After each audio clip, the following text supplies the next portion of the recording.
So if you're like me, your social media feeds are flooded with gambling ads. Sportsbet, Ladbrokes, the TAB, and sometimes this one, Dabble, which today launched a campaign with former F1 driver Daniel Ricciardo. I mean, are you really a retired Aussie sports star if you haven't done at least one gambling ad? Okay, but what is Dabble?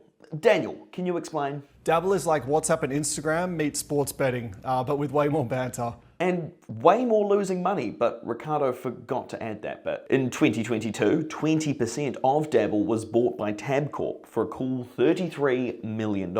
In the same clip, Ricardo talks a lot about the shared experience and community. Perhaps he was referring to the shared experiences of Australians that have lost money to gambling. $32 billion in fact, in the 2022-23 financial year. Dabble isn't really anything new. It's essentially another sports betting app that simplified some things, like copying bets, added some chat functionality, and made everything look a lot more like a social media platform rather than a bookie. An easy user interface that young people are familiar with. And these ads and more youth-oriented platforms are clearly working. According to the Australia Institute, between 30 and 40% of 12 to 17-year-olds in a survey said they had participated in gambling. When they had 18, it jumped to nearly half, 46%. The Institute says that research shows that gambling can begin informally, with kids betting amongst themselves, buying loot boxes and video games, and smartphone in-game purchases. They also are introduced to gambling via parents,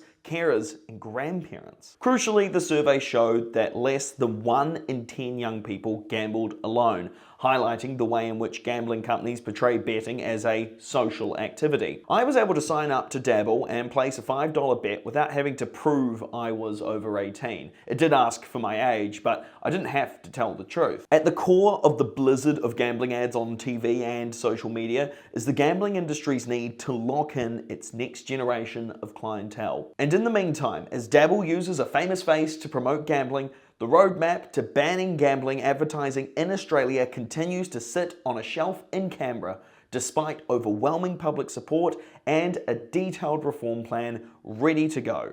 Serious action seems unlikely this term.